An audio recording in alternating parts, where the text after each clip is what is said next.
மத்தேயு 5ஆம் அதிகாரம் 13 முதல் 16 வரை உள்ள வசனத்துல ஆண்டவர் இயேசு கிறிஸ்து தம்முடைய சீஷர்களை 2 காரியத்திற்கு அடையாளப்படுத்துகிறார். ஒன்னு உப்பு, இரண்டாவது வெளிச்சம். உப்பு வெளிச்சம் 2 ஆக்சுவலா எதிர்மறையான காரியங்கள். உப்பை பாத்தீங்கன்னா அது டேஸ்ட் கொடுக்கும், ஆனா உள்ள மறைஞ்சிருக்கும். அது நீங்க எந்த ஒரு ஆகாரத்தை எடுத்தாலும் உப்பு இல்லாத ஆகாரம், உப்பு இல்லாத பண்டம் குப்பையிலன்னு சொல்லுவாங்க. அப்போ உப்பு இல்லாம எதுலயுமே டேஸ்ட் வராது, ஆனா உப்பு உள்ள மறைஞ்சுதான் இருக்கும். மற்ற எல்லா அதுல அந்த சமையல்ல போடப்பட்டிருக்கிற எல்லா காரியங்களும் நம்ம வெளியே தெரியும், ஆனா உப்பு வெளியே தெரியாது.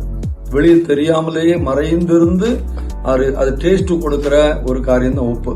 அதே சமயத்துல வெளிச்சம் பாத்தீங்கன்னா அப்படி இல்லை. ஆண்டவர் சொல்றாரு, நீங்க உங்களுடைய நற்கிரியைகளின் நிமித்தமாக தேவனுடைய நாமத்துக்கு மகிமை உண்டாகணும். அது வெளியே தெரிகிற காரியம். அப்ப இதனுடைய பொருள் என்ன அப்படின்னு சொல்லி பாத்தீங்கன்னா, இப்ப நாம ஆண்டவருக்காக ஊழியம் செய்யும் பொழுது, ஏதாவது காரியங்களை கர்த்தருக்காக செய்யும் பொழுது அடிக்கடியாக அதற்கான பேர் வாங்குறதுல நாம ரொம்ப கவனமா இருப்போம். அப்ப அந்த பேர் வாங்குகிற காரியம் வரும் பொழுது நாம அங்க ஒப்பாயிரும். பேர் வாங்கணும், பேர் பெருமை என்கிற காரியம் வரும் பொழுது உப்பாக நாம இருந்து மறைந்து இருந்து தேவனுடைய நாமத்தை மகிமைப்படுத்துவர்களாக, மற்றவருடைய வாழ்க்கையில் நன்மை செய்கிறவர்களாக நாம இருக்கணும். அதே சமயத்துல சில இடத்துல பாத்தீங்கன்னா வேலை செய்யற ஆள் இருக்காது, யாருமே இருக்க மாட்டாங்க. இந்த காரியத்தை யாரு செய்யறதுன்னு தெரியாம இருக்கும் பொழுது அங்க நம்ம வெளிச்சம் ஆகிடணும். அங்க நாம வெளியே தெரியத்தக்க நம்ம வெளியே வரணும். அநேக இடத்துல பாத்தீங்கன்னா பேர் வாங்குறதுக்கு நிறைய பேர் இருப்பாங்க, வேலை செய்யறதுக்கு ஆள் இருக்க மாட்டாங்க.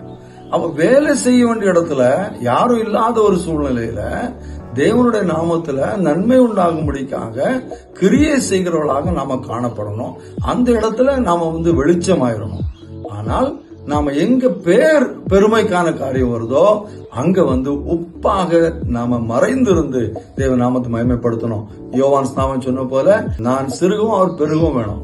அதே மாதிரி தேவன் நம்மளை மகிமைப்பட நம் உப்பாகவும் வெளிச்சமாகவும் செயல்பட கர்த்தர் நமக்கு கிருபை தருவாராக.